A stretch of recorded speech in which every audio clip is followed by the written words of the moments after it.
하나님 아버지, 은혜를 감사합니다. 오늘 이 아침 시간도 우리를 부르셔서 기도하게 하심을 감사합니다. 하나님 앞에 온 마음을 다해 간구하며 또 응답받는 이 시간이 되게 하옵소서. 예수님 이름으로 기도드립니다. 아멘. 찬송가 315장 하나님께 찬양드립니다. 찬송가 315장입니다. 내 주 되신 주를 참 사랑하고 곧 그에게 죄를 다고합니다. 그는 은혜를 주신 내 예수시니 이전보다 더욱 사랑합니다. 주 날 사랑하사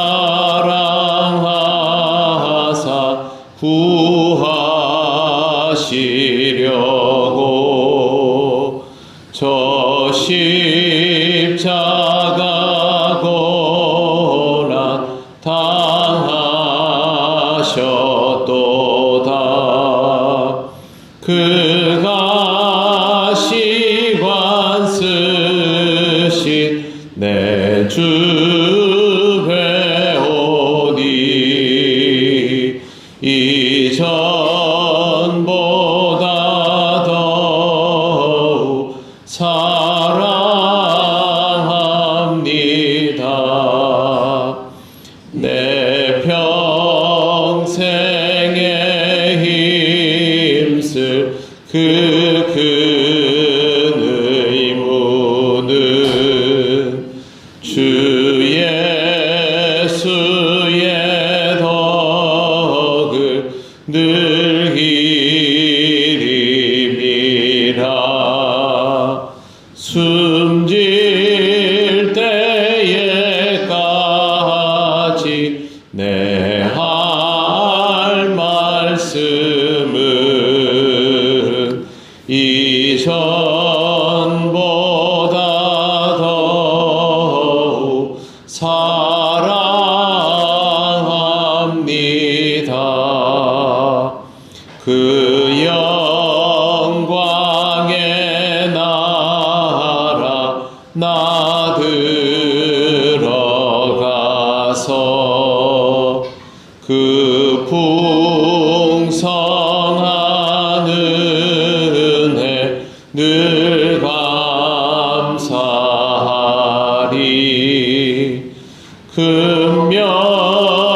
금멸유관 쓰고 나 찬송할 말 이전보다 더욱 사랑합니다. 아멘. 하나님 말씀 요한계시록 12장 15절에서 17절입니다. 신약 성경 411쪽입니다. 12장 15절부터 17절까지 합독하겠습니다. 여자의 뒤에서 뱀이 그 입으로 물을 강같이 토하여 여자를 물에 떠내려 가게 하려 하되 땅이 여자를 도와 그 입을 벌려 용의 입에서 토한 강물을 삼키니 용이 여자에게 분노하여 돌아가서 그 여자의 남은 자손 곧 하나님의 계명을 지키며 예수의 증거를 가진 자들과 더불어 싸우려고 바다 모래 위에 서 있더라. 아멘. 네, 여자는 하나님이 허락하신 큰 독수리의 두 날개를 받아 광야 자기 곳으로 날아가 거기서 3년 반의 양육을 경험하게 됩니다. 양육을 경험하게 된다는 것은 여자에게는 좋은 상황이 되었다는 뜻인데 뱀, 즉 사탄이 그것을 그냥 두고 보지 않습니다. 15절을 보시면 여자의 뒤에서 뱀이 그 입으로 물을 강같이 토하여 여자를 물에 떠내려가게 하려 하되 라고 되어 있습니다. 이 표현은 홍수를 연상하면 됩니다. 실제로 홍수는 인간이 피하기 어려운 재난입니다. 그렇기 때문에 피할 수 없는 환난을 표현하기에 적당합니다. 그런데 여자 혼자 감당할 수 없는 이 환난에 대하여 땅이 여자를 돕는다라고 성경에 기록되어 있습니다. 16절 땅이 여자를 도와 그 입을 벌려 용의 입에서 토한 강물을 삼키니 땅은 주체가 아닙니다. 다른 종교에서는 땅이 주체 즉 신일 수도 있지만 하나님 앞에서 땅은 피조물일 뿐입니다. 이 대표적인 피조물 즉 자연이 하나님이 도우시는 여자를 직접 돕는다는 것이고 땅이 강물을 집어삼켰다라는 말은 물을 흡수하여 여자가 빠져 죽지 않게 했다라는 표현입니다. 이것도 역시 출애굽기를 떠올리게 합니다. 홍해가 갈라질 때를 보면 하나님께서 물과 땅을 주관하시는 것을 볼 수가 있습니다.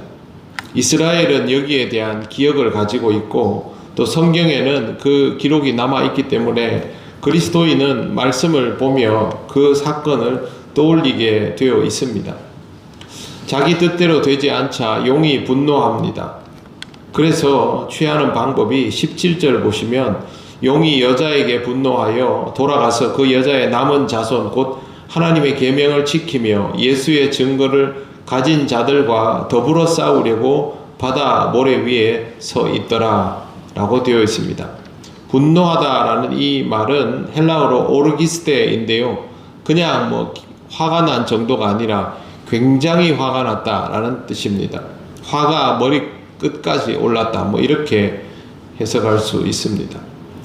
용은 물러나지 않고 대상을 바꾸는데 대상이 그 여자의 남은 자손 곧 하나님의 계명을 지키며 예수의 증거를 가진 자들이라고 기록되어 있습니다.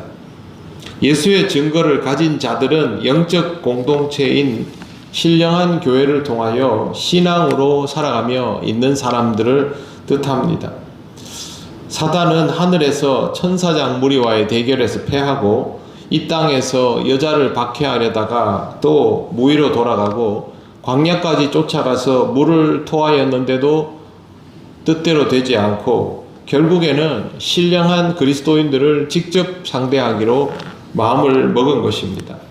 여기까지를 보면 분명하게 딱 잡히는 개념이 있습니다. 첫째, 마귀 사단은 하나님의 상대가 되지 않습니다. 둘째, 마귀 사단은 하나님의 군대와도 상대가 되지 않습니다. 결국 이 전쟁에서 이기지 못하고 땅으로 쫓깁니다. 셋째, 마귀 사단은 여자, 즉 신령함을 생산해내는 영적 공동체를 어떻게 하지 못합니다. 세상에서 애를 쓰지만 신령함을 유지하고 있는 영적 공동체, 이 공동체는 신령한 그리스도인들을 계속 배출해 내겠지요. 이런 공동체는 어떻게 할 수 없다는 것입니다. 여기까지를 분명하게 기억을 하고 그 다음에 이게 안 되기 때문에 마귀가 선택하는 방법이 그 신령한 공동체에서 생산해낸 신령한 그리스도인들과 직접 상대하는 것입니다. 그러면 신령하게 이 땅을 살아가고자 하는 신실한 그리스도인들은 마귀와 싸워야 하는 것입니다.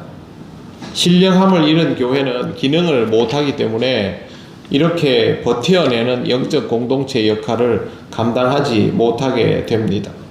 신령함을 유지하는 교회는 어떠한 박해의 상황에서도 견뎌낼 수 있습니다. 그리고 그 결과는 그리스도인이 계속 배출된다는 것이죠.